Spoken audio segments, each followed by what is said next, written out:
Welcome back to Lost in Roshar, the ultimate journey through the Stormlight Archive. I'm Christian Kremling. And I'm Jimmy Stormblessed. Today, we are into Words of Radiance, Chapter 1 and 2. We did the prologue last week, and we said, that was okay, so we should probably keep going. And that's what we're going to do. We're going to continue. We're unsure how we feel about this book. No, I'm kidding. We obviously have loved Words of Radiance. We're excited to be rereading it. If you have not read Words of Radiance in Stormlight Archive, you should definitely leave because this is a full spoiler podcast, reread podcast. But for everyone else, welcome back. Christian, what's good? What's good, mate? I'm at the final leg of the Cosmere marathon. Oh, yeah. Well, the second final leg. I got the Tress paperback. Finally, I had the ebook for ages, but I was just like, I don't want to read on a device. So I finally got the paperback, and it's like small. And I'm like, oh, I can read this. Like, Elantris is just so big.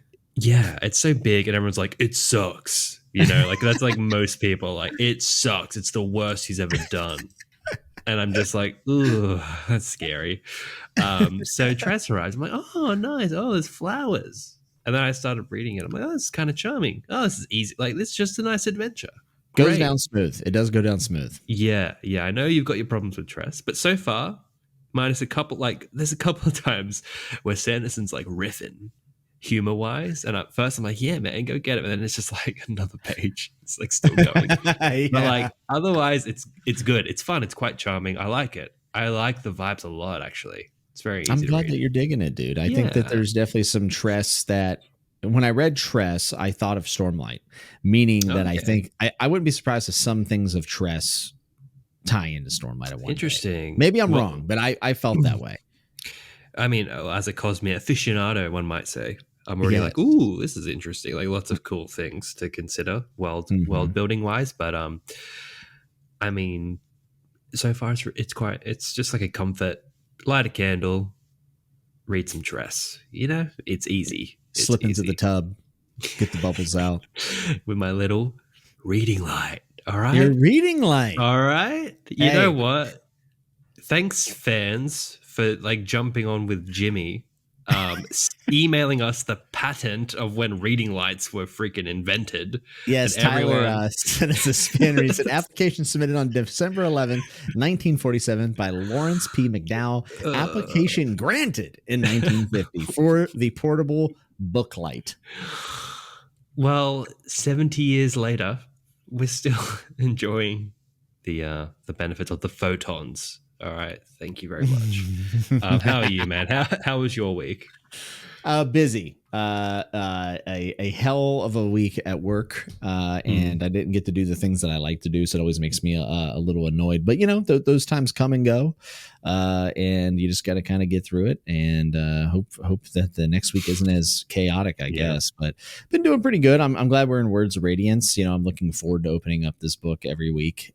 Whereas, Way of Kings, I enjoyed rereading it, obviously, but I don't think I enjoyed it as much. I enjoyed it in a different way on a reread. Whereas like Words of Radiance 1, my memory is so bad. Like I have forgotten a lot of Words of Radiance. I get Words of Radiance and Oathbringer mixed up quite a bit, actually. So it's cool. I'm rediscovering it, and the chapters have been pretty solid, I would say. Yeah, like when I was, I'm doing the 2 rereads, the enjoyment, and then I'll reread. But like when I read these first 2 chapters, I was like, bangers, especially the Shallan one. I'm like, what a packed chapter. Like how much he kind of just dumps the Shadesmar lore right on you. Yeah, like Shadesmar, Santhid, Thelina lore, just like all this crazy patterns showing up. Like it's nuts. And then Kaladin is just like all the good things about Bridge 4, like all in one chapter, just like the boys. So they're really enjoyable. But dude, no golf update. I am learning. I'm in my last week of golf lessons this coming week, so I'm very excited about that. But man, I got to drive a ball for the first time in my life, like really, and it's very difficult, and I'm not good, but I cranked a couple dingers out over about 275 yards, which I just started. So I think that's I know there's dudes out there that can crank them 300, 350, but nothing to sneeze at. If I do say so myself, my instructor was like, bro, you He didn't say bro. He's like 70. He's a Vietnam vet. He's not saying bro, but he was like, young man there. Oh, yeah. He didn't talk like that. Jimmy, young boy. He's like, you got a hold of that one. I'm like, boy, howdy, I did. Giddy up. So when we're in Shadesmar together, you're just going to be getting beads, being like, watch this drive. I'm going to get the beads, now watch this drive. Yeah. The George W. Bush clip lives rent-free in my brain. It's one of the best clips in internet history, dude. I love that clip. It's the best. And watch this drive. In my entire like impression of America is just within that clip. Honestly, you kind of, yeah. I mean, you kind of, that's it. Yeah. You don't need anything else. Like if we send it out to aliens, like that clip should be in like America, and it's just George Bush hitting the drive. Like, oh, dude. Well, hey, for the audio listeners, last week we launched the new artwork. We didn't get to talk about it last week, but we got new artwork of Adolin in the fighting pit, looking like a Chad. Ashyn and I in the storm, transforming, and Seth just being a floaty boy up there. They look amazing. Pop over to my YouTube channel, Lost in Discovery. If you haven't already, please check them out. They look awesome by our resident artist Connor Chamberlain. He's a legend from New Zealand who knows Stormlight back to front like us, and he's made great art. But what I was going to say is I think our next commission should be Jimmy in Shadesmar in the beads with his actually, that's a good point. Why aren't we illustrated yet? Yeah it should be us too, like me, just my face on a Kremling and then you driving in Shadesmar. Done. Yeah, do we have like a rewards member card like with Connor where like we've ordered so much that we get a free one? Because like that would be a good thing to spend a free credit on. I think so. I think he could whip that. I would like to think. I mean, we're keeping the guy in business at this point. Oh yeah, yeah. I would like on our April Fool's episode or something to have like us hidden in the backgrounds. Yeah, maybe April Fool's. I'll write like a cosmere fan fiction. That'd be kind of fun, wouldn't it? Like a Stormlight fan fiction. I think I would do that already, mate. I know what you get up to. I think I would just end up making people mad though, because like I could not do it, not tongue in cheek, like poking fun at Stormlight and Sanderson. Hey, we gotta learn to laugh. I don't think they would appreciate my fan fiction. Well, you're Jimmy Stormbless, right? So I want the whole series rewritten from my perspective. Yeah, and your personality traits put onto Kaladin. The nuts of kings. Yeah. Nuts of radiance. Nutbringer. Rhythm of nuts. Yeah. Nuts of war. What's his book called? Wind and Truth? Yeah, but we're going to call it Nut and Truth. Nut and Truth. I mean, do the audio listeners know that you're Jimmy Nuts? Like, or do they think we're just talking? No, they probably just think we're perverts at this point. Right. I was like, is this joke landing for half the audience? Yeah. My online persona, for those who do not know, is Jimmy Nuts. That is what I go by in the book space, and as well as other areas of my life that I will not bring up here. But yeah, Jimmy Nuts. Yeah, I do think this series would be better if it was focused around me. You know, I do think I would be cooler than Kaladin. I just can't wait till Sanderson announces the Christian Kremling novella, and it's just all the scenes that I'm in between every book. It could go well. You know, there Stephen Erickson, the Malazan author, he wrote a short story with Joe Abercrombie in it because fun fact. So Joe Abercrombie signed a copy of Stephen Erickson's book at a book signing because the person brought the wrong book.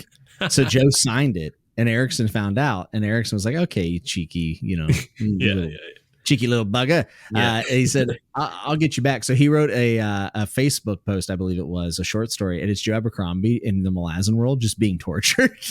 That's so good. That's so awesome. Funny.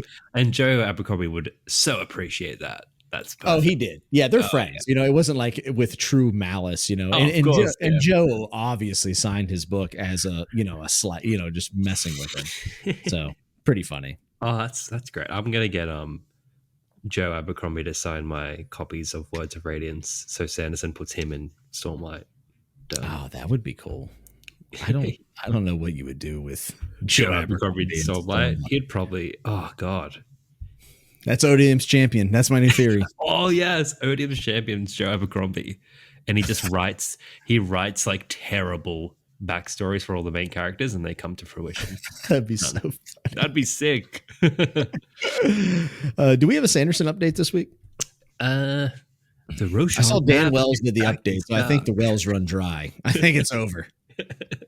Back it up. All I know is that the Roshar map is back in stock because that's what it said on the thumbnail, and I did not watch the video. I just felt like, yep, I got the update. Yeah.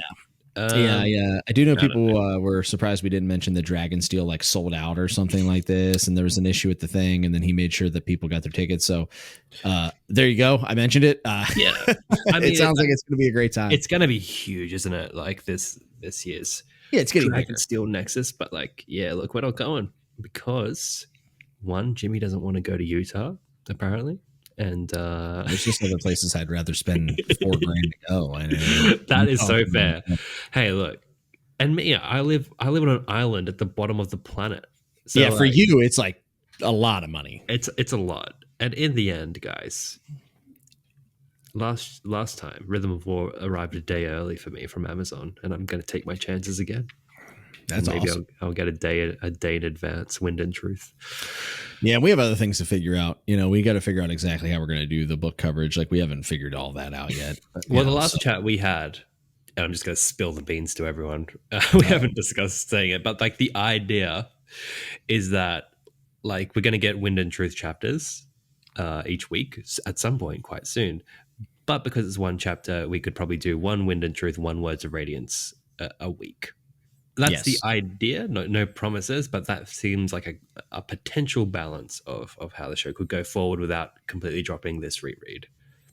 Yes, and then when Wind and Truth comes out, I think it's probably obvious that we'll have at least 1 to maybe even 4 or 5 episodes dedicated to the new release, and maybe reevaluating some of the stuff that we've went over, even in the reread so far, until we jump back on. So for those who are worried that Words of Radiance will be paused for like 6 months, that's not going to happen. No. I'd say worst case in December when the book 5 comes out, maybe we don't get back to Words of Radiance until maybe January, possibly. Yeah. So and in that case, don't worry. Like, I'm going to be pumping out lore shenanigans on my channel. So for like, there will be Wind and Truth content aplenty. And guess what? So will the entire book verse on YouTube. Yeah. Everyone's going to be like, why did Kaladin do this in Wind and Truth? They'll be everywhere. It's going to be overload.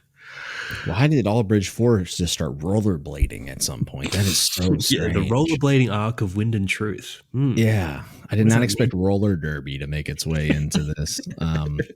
Yeah, so I mean, and obviously, we have these little sections where we're a little bit more freeform. I'm sure we'll be, contemplating and ruminating on what happened in book 5 and bring up random topics and stuff. Like one thing that I don't know if I brought this up on the podcast, but I have a buddy at Jiu-Jitsu who loves Stormlight, and he says that he thinks that we're going to end up in Braize in book 5. Ooh. Have I brought this up yet? I could definitely see that. No, you haven't brought that up. No. I think that's, now that he said it, I think it's obvious. I'm like, oh yeah, we probably are going to Braize in book 5. I mean, yeah, that actually does kind of check out. Like, it's got to do with obviously where the Heralds go to get tortured. It's where the Fused are coming from. It's where Odium's sort of base is. I could see a perspective chapter there. Or like, do we think? Well, does Kaladin go there, and maybe Kaladin start like? Well, Kaladin, I think Kaladin is like somewhat there in Rhythm of War when he's having that. Remember when Hoyd visits him and gives him like the dog and the dragon story? I don't. There's like another story, Wonder Sail-esque, but I think that scene is taking place on Braize somehow. I think I got a vague memory of that. Not like he's there, but like some Odium shenanigans or something, like a vision. But yeah, no, I would like to go there. You know where I want to go? Ashyn. That's the place to go, man. Remind me. It's the original home planet of the humans. Oh yeah. Okay, let's go there. What's going on there? Because, I mean, okay, I'll spoiler tag this. Sunlit Man spoilers for this little segment, and I'm sure you don't mind me spoiling some Sunlit Man. I don't care at all. No. In Sunlit Man, it's like flat out said that there's floating cities on Ashyn. So I'm like, were there floating cities there during our Roshar timeline, or like when? Like, what's going on there? So, I'll tell you what that makes me feel like. It makes me feel like there's possible that people who went to Roshar from Ashyn go back with newfound technology or something. Yeah, and they then they build recolonize. cities in the sky. That could be pretty sick. Maybe it's the Or Skybreakers. yeah, yeah. Or alternatively, there not everyone left. Oh And, yeah, that could be. Yeah. and they have their own thing going on. Now we've got all these different planets near Roshar who are like got their little science race going on. So that could be. He flat out says it. I don't remember how it said, but Sigzil's like, yeah, the floating cities of Ashyn. Interesting. I was like, what? It's crazy. Almost makes me want to read Sunlit Man. Oh, dude, like say what you will about the story of Sunlit Man. It's like, Mad Max with shard blades. I mean, which is actually a freaking great. You should put that on the back of the book. Sanderson, you're welcome. Mad Max with shard blades. Everyone would buy it. Oh yeah, that is sorry. Go me. Pat on the back. But like the lore callouts in Sunlit Man are ridiculously juicy. Like they're so like, oh my god. Which I guess leads us into the poll of the week. Did you see this poll? Yeah, I saw the poll and I was actually curious. I said, well, that probably means he started a secret project, which you have obviously confirmed since we started this episode. But you were asking people what their favorite secret project was. So transparent. You know me too well. Because I would usually not ask this kind of question unless it pertained to my life. It's the benefits of having an audience. But yeah, and I also felt like a bit of a fraud because of like all these people who have read all 3 books, and I'm the dude with the podcast who's like still catching up. I felt a bit like, we're a Stormlight podcast. That's fine. Yeah. So yeah, give us the results, Jimmy. How'd it go? So it's a lot more even than I thought it was going to be. But Tress is the winner at 40%. And then we have a tie for second between Yuumi and Sunlit Man at 30%, which is really interesting. Right? Yeah. I feel like I did not see a ton of love for Sunlit Man in my space, but obviously probably millions of people read this, maybe 100,000. Well, we've got, I mean, it's also our audience, right? Our audience are dedicated Cosmere fans. So a higher percentage would have read Sunlit rather than your average Sanderson fan, I suppose. Yeah. And especially because it's very Stormlight related, it would get more points here. But to be honest, I think because I've talked to you so much about Tress, I didn't think Tress was going to win. I thought Yuumi was going to run away with this, but I didn't realize Tress had such love for it. So from my perspective, as someone who does like a general books channel, that people that in that space, Tress was far and away the one I saw people enjoying the most. Yeah. Yeah, I saw a lot of people 1-star Yuumi because they don't like anime, which is kind of crazy. But Sunlit Man was the one I had seen the most negative things about. It's more polarizing, right? Yeah, I mean, I know a lot of diehard Cosmere and Stormlight fans who are like, I don't want stuff this far in the future. Like, I don't want to have anything possibly hint at something that happens in Stormlight, and I understand that. I get it. I support the decision not to read anything post timeline, and they'll have to make a decision once Mistborn stuff starts coming out. That's way ahead. But yeah. I'm glad to see 1,500 people turned out for the votes, though. I mean, that's pretty. And big. I did this like yesterday. It was a very last minute poll, and you know what? It's probably our poll with one of the most comments. So it was really interesting to hear people justify what they liked and what they didn't. And like everyone kind of has a point. And then there was one absolute ledge who just was like, you know what? I'm going to go in the comments with all the Sanderson fans and say they all suck. He's slipping. And I was like, good luck, bro. Wait, good someone said that? Yeah, they're like, none. Sanderson's slipping. And I was like, oh, it's like when you watch those videos of the wall of death mosh pits and there's one guy standing in the middle. And honestly, like, they're about to kind run of based. I'm not gonna lie. I'm like, is that Jimmy's alternate account? Is that my alt account? Hey, I haven't said anything. I've been agnostic this whole time. I've abstained. Look, so the thing is, right? The secret projects are and there was a reply that was like, look, they're not as good as the other Cosmere books, but I enjoyed them. And that's kind of where I'm at. Like, that's cool. I enjoy them. They're not like, you know what? It's very early, but I will say this.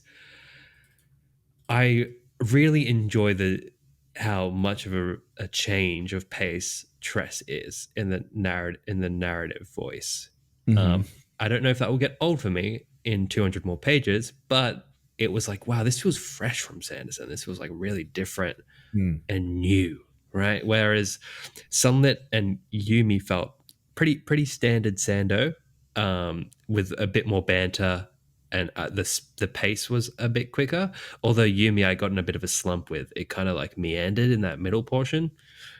But Tress is like flowing. It's like tongue in cheek. It's like it's just a bit. It's just a bit. It's like, Enchanter was like a total tonal shift that maybe didn't work.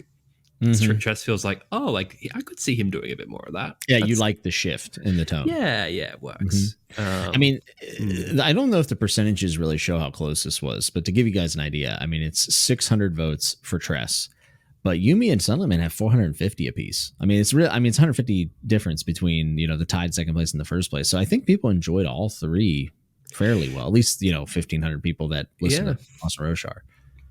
Yeah, but then we got number 4, which will be a whole other thing, and I have a feeling that might. I mean, well, 5th secret project, 4th cosmere one, and I think that will do really well. Actually, from the previews we've got, I think people will actually that might top all of them. Yeah, I also need to just, I guess, put this in here as a caveat. Frugal Wizard's the one I saw most people hate, but we were talking about the cosmere ones. Yeah, so that's why I said I felt like I saw Sunlit Man get the most. I was only considering these 3 because someone's gonna comment like, "Dude, it's obviously Frugal Wizard." And I'm like, "Yes, but we're only talking about the cosmere relevant stuff." Yeah. For me, like, I didn't see any love for Frugal Wizard. If I'm honest, I haven't read it.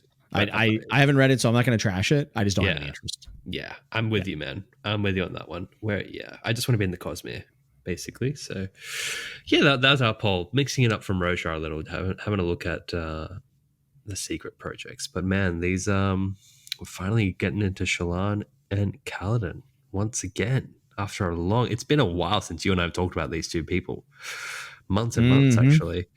I mean, I kind of spoke about overall thoughts before, but I suppose we can do a summary and look at these chappies. Yeah, let's do it. We're getting into part 1 of Words of Radiance, which is titled A Light, and chapter 1 is called Santhid. Shall we do both death rattles, or not death rattles, but epigraphs? Yeah, let's look at Navani's journal. Why not? Okay, yeah. So we'll read both of those and then we'll jump into chapter 1. So chapter 1's epigraph, Navani journal entry reads, "To be perfectly frank, what has happened these last 2 months is upon my head. The death, destruction, loss, and pain are my burden. I should have seen it coming and I should have stopped it." Okay, so then chapter 2, which is called Bridge 4, the epigraph reads, "Our first clue was the Parshendi. Even weeks before they abandoned their pursuit of gem hearts, their pattern of fighting changed. They lingered on the plateaus after battles, as if waiting for something." Both are interesting and foreboding. Yes, tell me. Okay. Immediately, this is what makes Words of Radiance a more intriguing read. Really? Over the death rattles? Okay. Well, look, death rattles. You're too confused at the Way of Kings to like even consider them, right? So just as a narrative, it's like immediately you're promised some crazy stuff's about to go down in this book. Yes, because these journal entries are in the future at this point. Yeah. And this is from a character so you're like, wow, Navani's rattled, and like things, and at the end of the last book we'll promise like, oh, the Parchment of the Voidbringers, and you're like, oh man, they acted different, like what's gonna happen? You're just like, oh, he's already like dangling the little carrot in front of you. Yeah. The death, destruction, loss, and pain are my burden. So she's saying it's her fault. Yeah. I should have stopped it. Well, what should you have stopped? Yeah. Like this whole book has stuff like that. Like soon we'll see how the countdown appears in Elokar's room or whatever. It's like every day it's going down by 1. You're like, this is freaking great. Like you're very similar to the 3-body problem, by the way.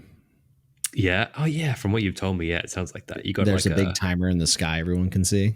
Yeah.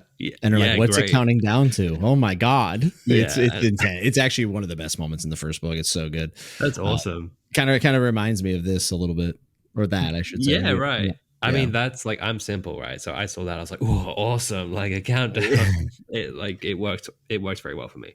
Yeah. but yeah, I suppose there's not too much to delve into. It's just her. It's her reflecting on the events of Words of Radiance, more or less. Yeah. So far and at least. and it's also interesting to me that there is in the chapters Tanatash 1173. Is this when the journal entry happens? Yeah. Okay. Oh wait, 1174, right? Oh wait a minute. No, 1173. I think that actually might be when the chapter is happening. Oh, yeah, because her at least looking at my book now, they're dated 1174. Her diary entries. Mm-hmm. So yeah, the Copper Mind's telling you when the chapter's taking place. Okay, cool. Yeah, I was verifying because I don't have my book in front of me, so that's I was right, looking at the summaries here. So I guess with this, obviously something big is coming, and then the Parshendi are changing. The pursuit of gem hearts, the fighting has changed. They lingered after battle, waiting for something, and now we're wondering what they're waiting for. So just a lot of foreboding after reading these journal entries. Yeah, totally agree. Not too much to actually pick apart, I don't think. So no, not really. We'll jump into chapter 1, which is Santhid, and it starts off in the Shallan POV. The chapter opens with Shallan sketching Shadesmar aboard Tazbek's ship, the Wind's Pleasure, sailing south of Roshar. While sketching, she notices a pattern appear on her sketch.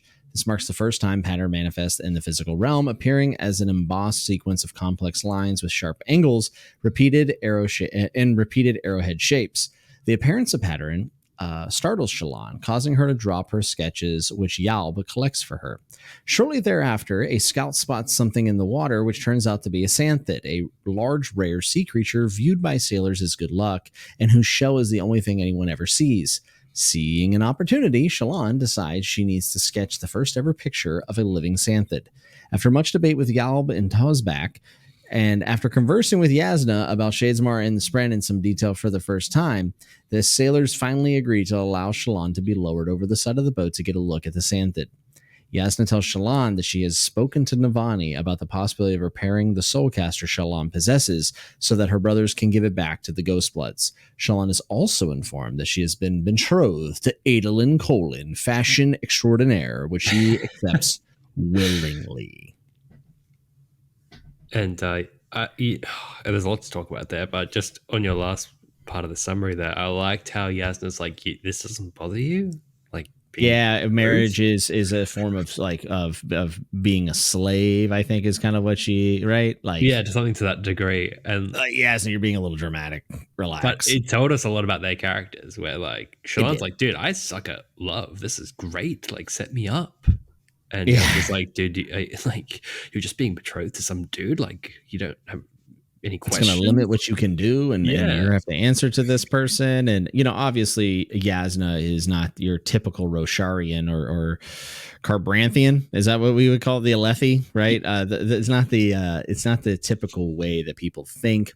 No. Shallan is obviously relieved. So I think it's like the beginning of the tug and pull between their two character dynamics of like Jasnah actually learning from Shallan obviously learning from Jasnah as well. And Shallan actually ends up surprising Jasnah by but guessing well at what Spren could be. And she's kind of taken back by it. And I think that we're supposed to remember that Jasnah is still the teacher and Shallan is still the unproven student to this point. And this is a moment where it's kind of like, oh, well, maybe there is some chops here. Maybe Shallan is worth even more than we think, which is obviously the case.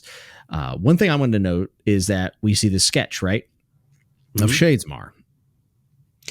Is this not the chapter heading that we're looking at right here? The one that we've been talking about forever? I mean, well, it's definitely Shadesmar. Whether it's her sketch or not is I think it's her sketch. I think because remember he said we would see that moment in the book, right? All the headings are moments in the book. I think that's this moment, but like future moments. He said, "Oh, okay, way in advance." But this has been included since book 1, so technically, when we first saw it, it's from the future, right? Huh? like the chapter heading, heading, right. the little picture. We saw that in book 1. Yeah.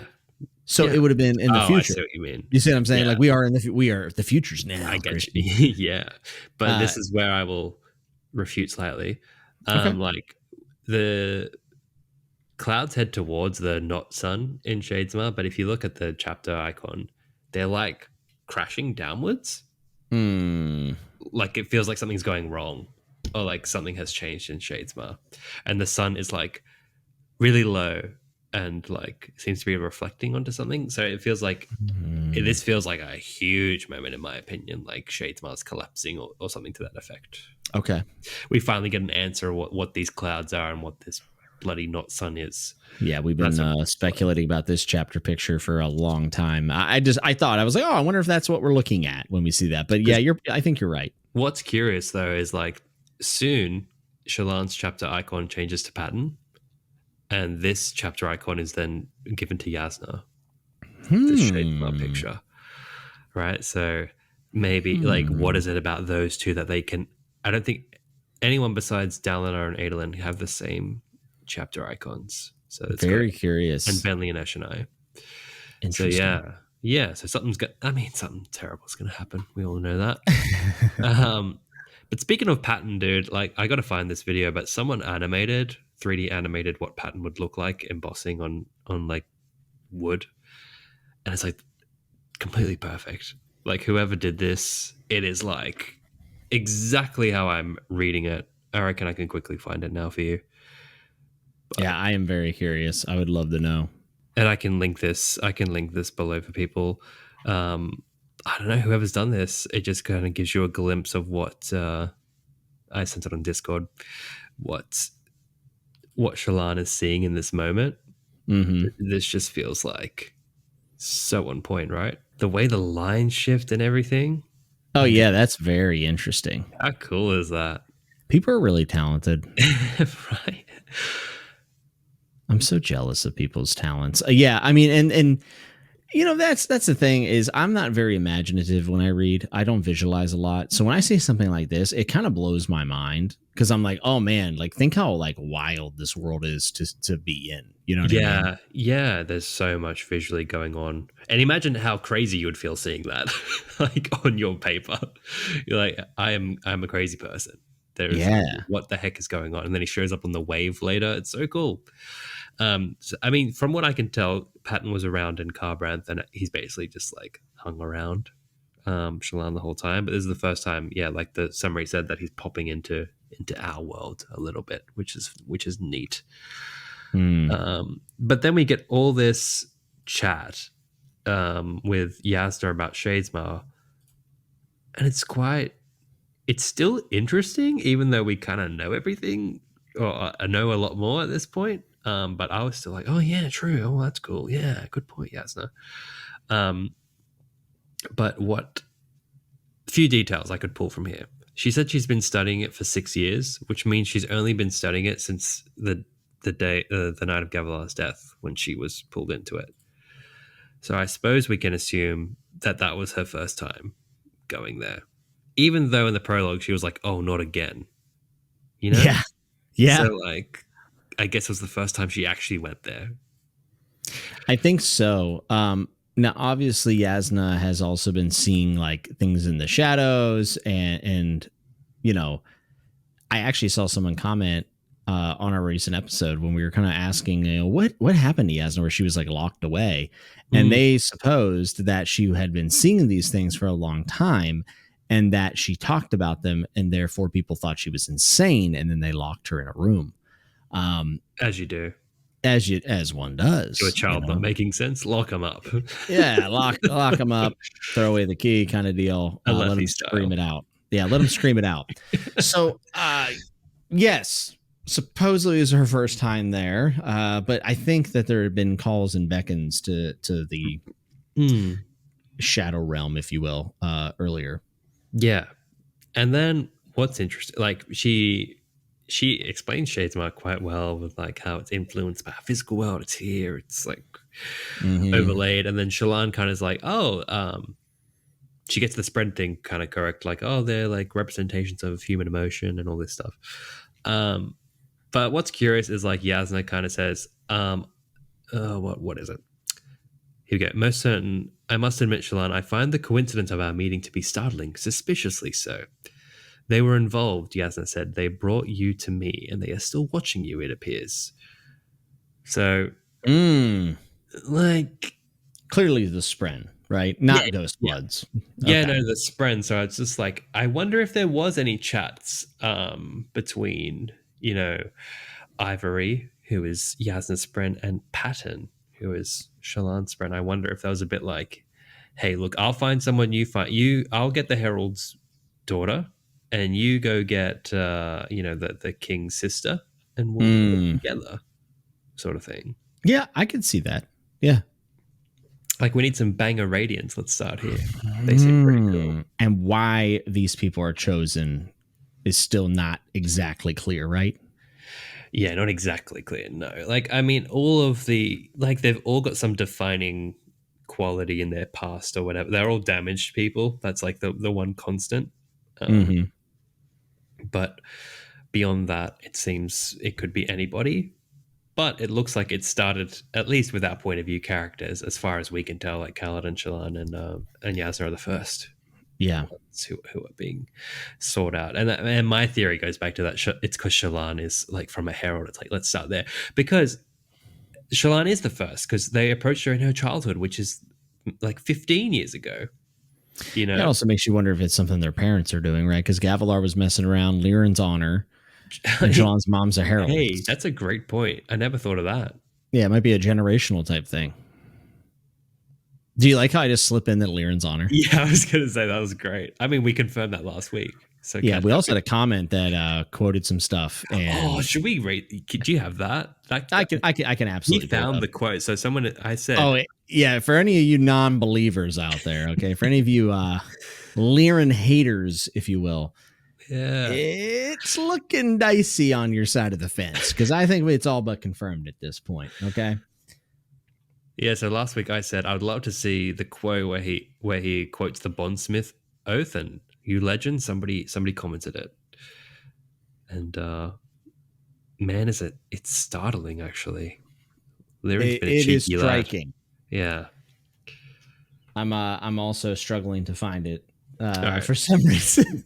I got this. A lot of comments to sift through, which is a good thing, I think.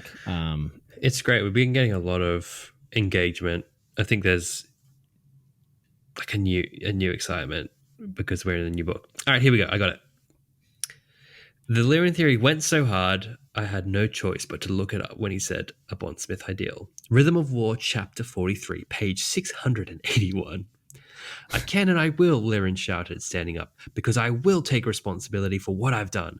I will work within whatever confines I must in order to protect people. I have taken my oaths not to harm. This was in response to Cal killing a regal in his infirmary. I'm a believer now that I've seen it myself. Thank you, Mr. Grizzly 7392. Legend.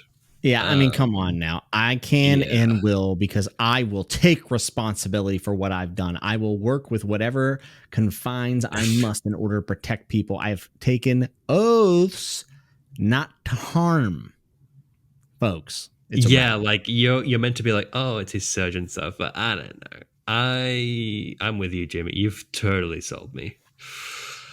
Yeah, I mean, shouts out to my friend Garrick, who actually cracked the code, and I'm taking all the credit for it. It's been posted too. Like a few people have been saying. Yeah, I think it's not a far-fetched theory. I think it's one of the better ones that we have. But yeah, maybe it has something to do with what the parents are doing. I don't know. I mean, definitely in Shallan's family. That's without question. Yeah, and Gavilar is Gavilar. Yeah, maybe he's like, yeah, let's start with my daughter. Although it would have been quite a long time ago. Jasnah's childhood. And that's like where it gets 30 years ago. Mm-hmm. So maybe not, but definitely Shallan's family.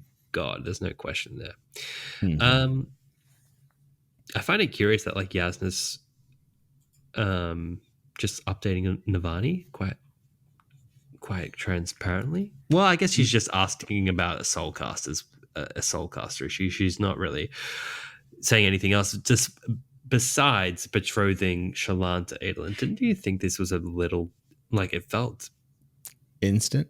Yeah, and like just like, hey, this is happening now. Yeah, and also never met the girl really. I mean, like that's it's a bit of a setup. like, this is what's going to happen in this book, and I'm going to try to foil it with Kaladin meeting her, and it is what it is. I mean, there's structured or arranged marriages here, so like it's not super far fetched and terrible, but it's definitely like, hey, introduction to storyline. Yeah. It felt a bit like that. And it gets you hyped because like she's like, "What would I offer?" And Yasna's like, "Babe, if you are what I think you are, you got everything to offer." It's just like there's a lot of hype, little nods and winks in this book. Yeah, it definitely makes you feel as if Navani is in on some of this knowledge, right? Yeah. And then I guess we finish off with the Santhid itself, which I find so interesting. There's a lot of stuff about the Santhid that's weird. Obviously, they're very mysterious, very epic in some ways, but it is also considered to be more Spren than animal. Yeah, I did see that on the copper mine too. Like, what does that mean? And then Braize has a part of a Santhid skull in his trophy room. Yeah, he does. Of course, I don't think that is a coincidence. I think that there's a reason for that. Yeah, like I mean, he's collecting things from all the cosmere worlds, and I suppose if you're going to do that, you got to pick like the best things. So why a Santhid skull?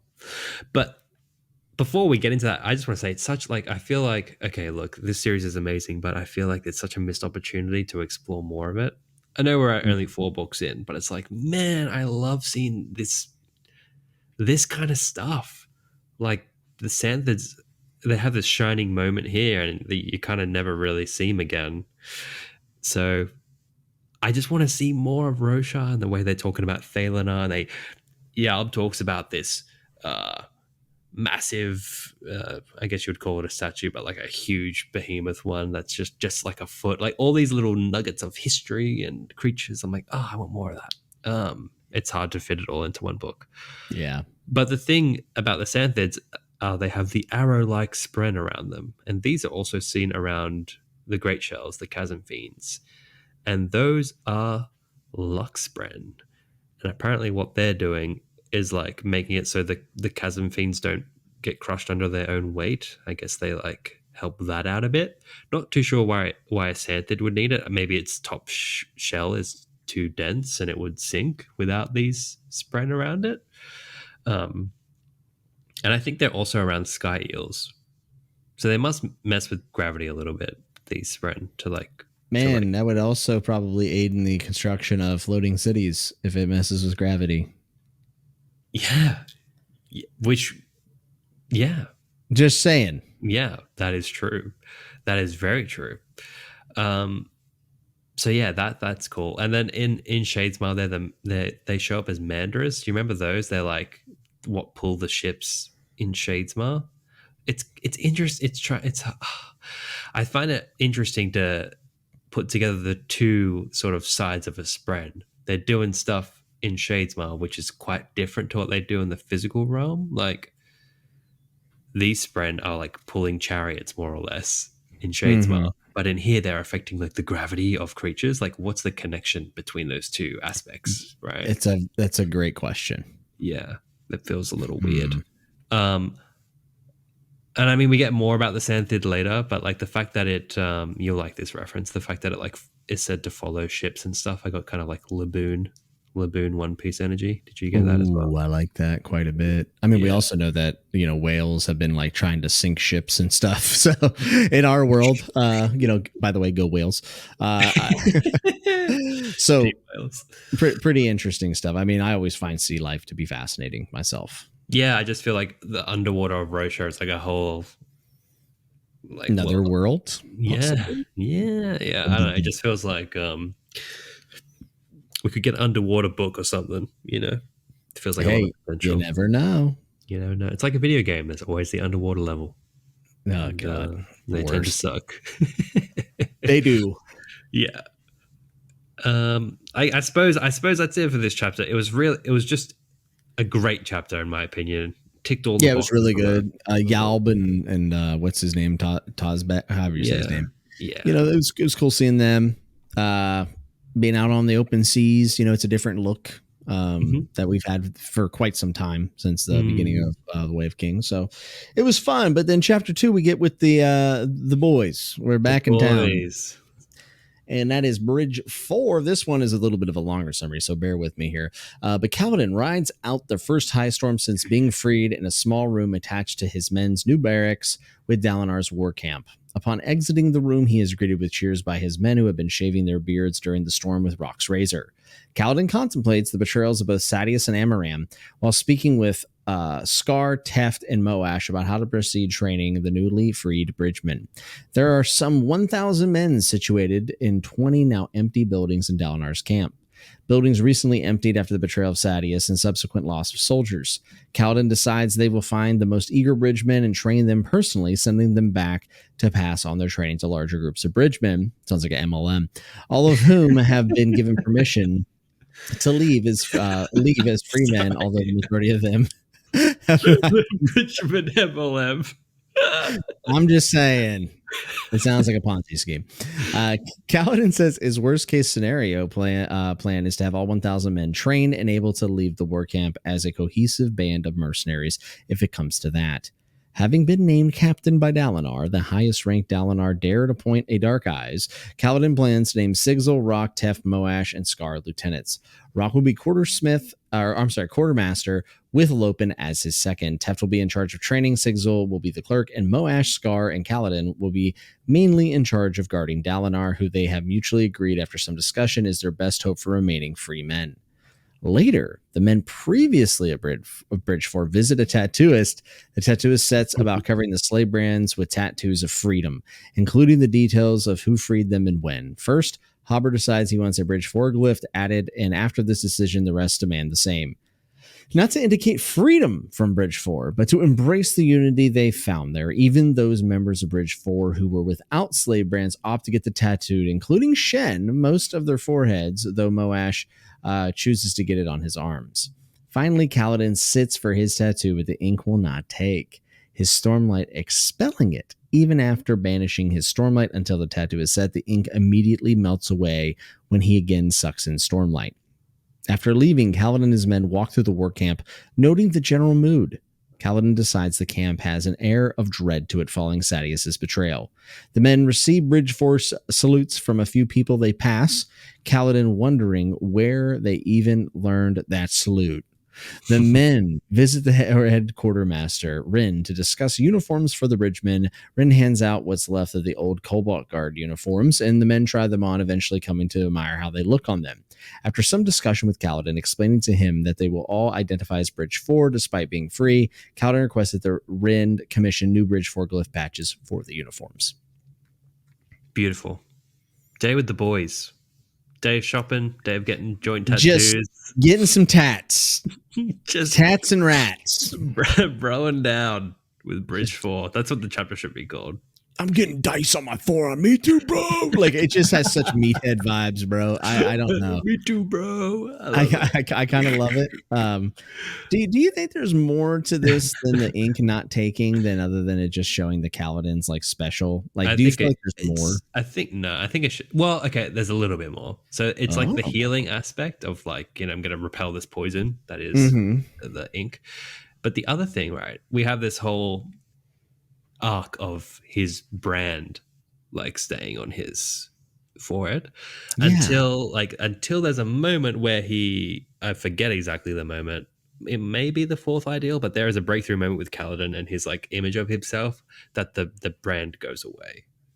So I think it has to do with like your like in the cosmere when you have sort of certain powers. I think like your image is tied to your internal image of yourself to some degree. So when Kaladin views himself as a slave and has all that baggage, the brand is there. And when he's kind of moved past all that, it can finally be healed out because it should heal out with all his powers. Yes. But it doesn't, right? So I think it's tied to his mental state. So there's a little bit more there, but I think in this moment, it's just get this poison out of my body sort of thing. Okay. Yeah. Okay. And I mean, I guess it does provide that a different view of how this works because of the slave brand not going away until the identity he kind of bestows upon himself. So that makes sense to me. This very much felt like lukewarm Attack on Titan. Spoilers, not really anything. A little bit. When Eren regrew his tooth the first time, and Hanji's like, "Oh, the tooth is back." It's like, "Ooh, you can do cool stuff." Dude, I've been thinking about rewatching, and not to change the subject or anything, but I've been thinking about going back. It's a great idea. It's just gonna piss me off, but like, I kind of no, dude, it's a great idea. That's a fantastic idea. There's a lot of things.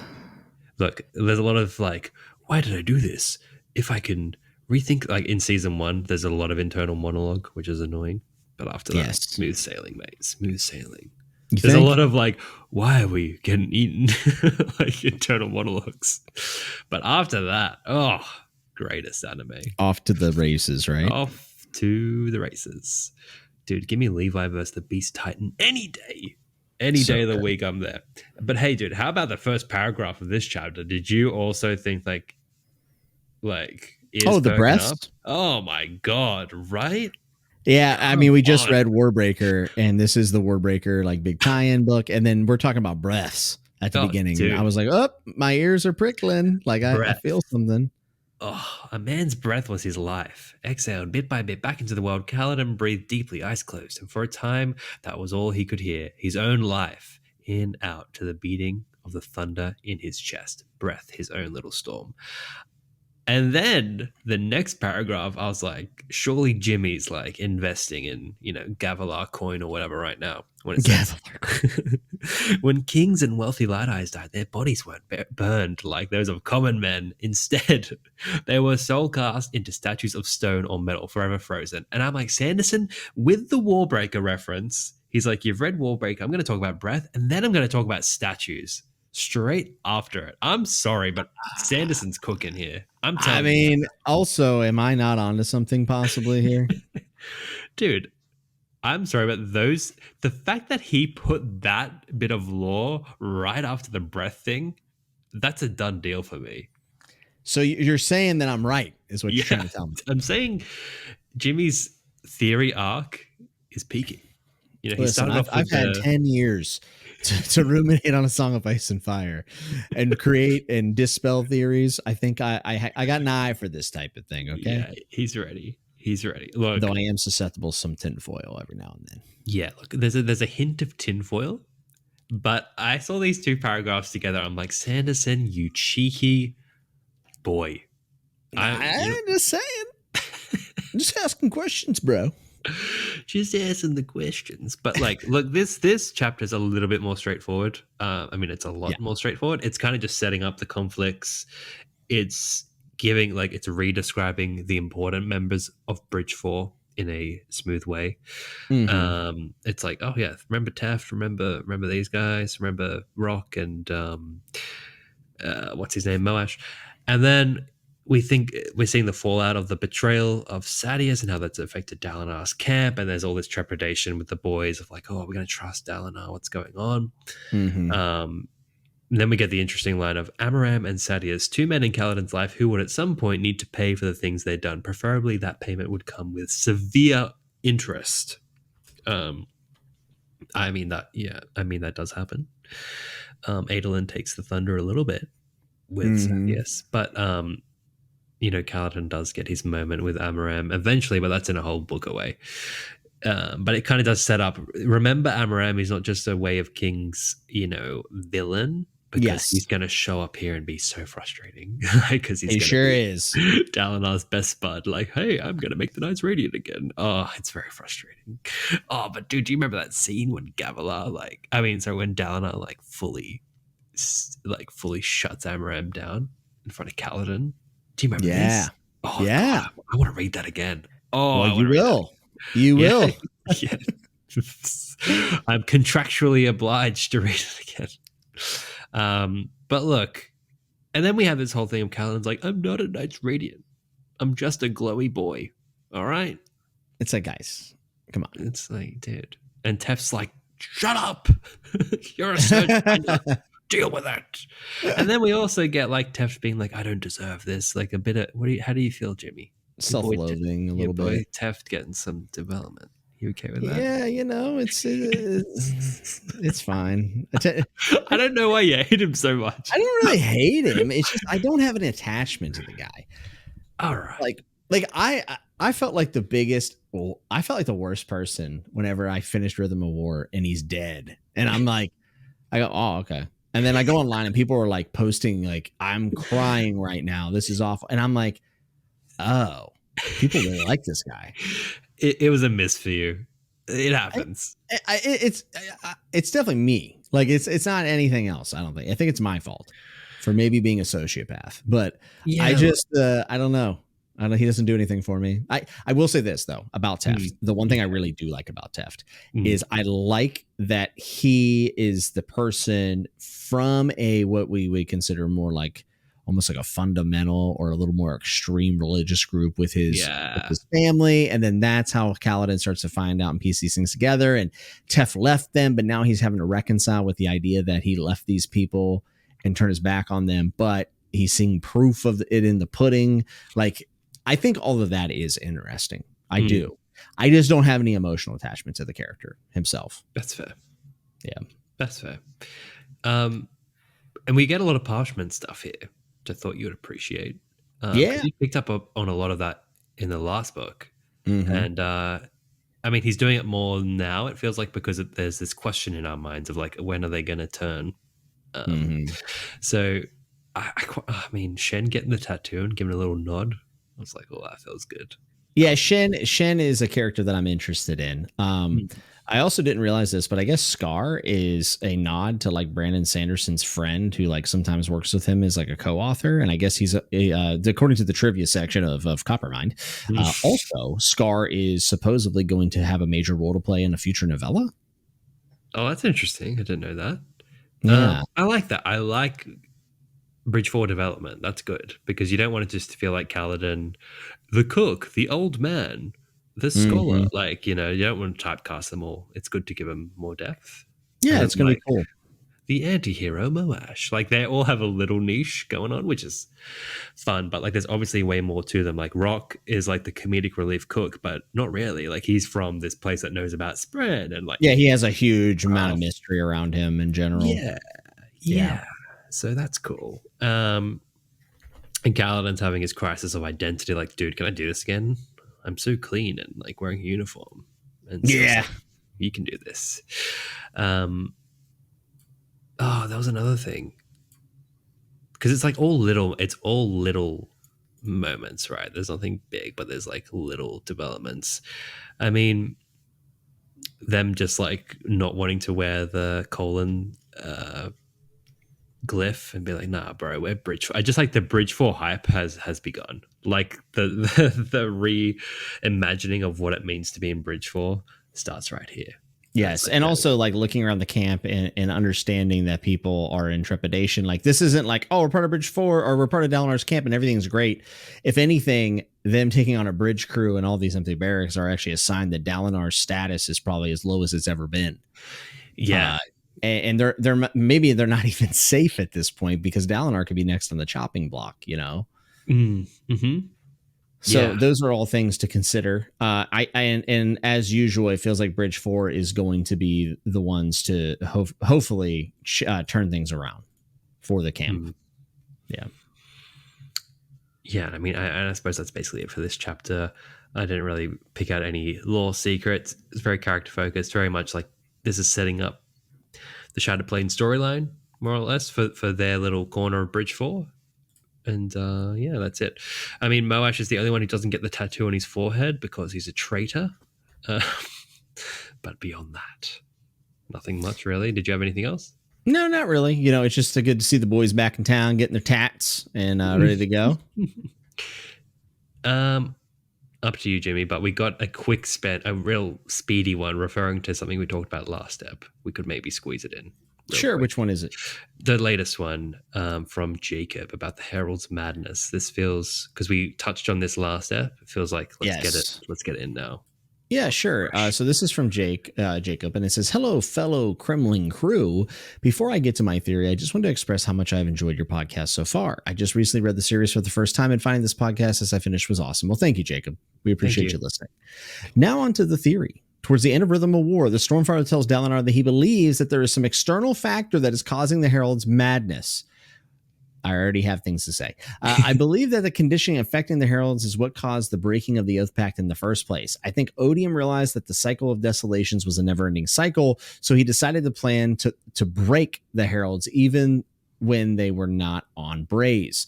I think Odium created an affliction to cause the Heralds to go mad and for them to break the Oath Pact.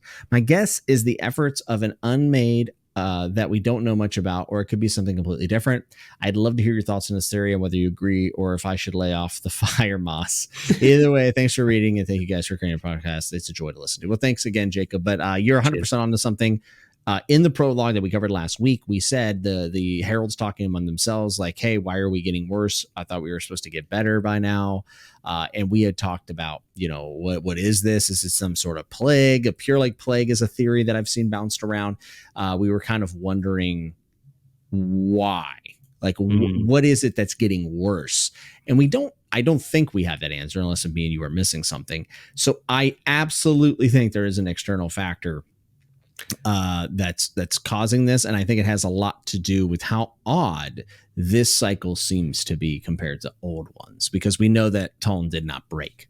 I like what he said, like it's Odium working with an Unmade to create these reactions, because like we've seen Unmade affect emotional states before with the Thrill, and it ties into Shallan's mum's Herald theory because we know something magical's influencing Nan Balat as well. So let's say that he's got, I don't know, some Unmade watching over every Herald to make him go a bit cray-cray. He's got one at the Shallan household. It leaks into the family dynamic and the children too. That would be a cool detail that would also back up this theory.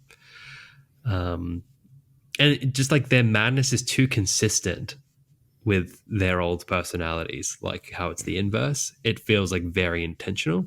So yeah, I think you're on the ball, Jacob. Just waiting for confirmation from the big boy Sando.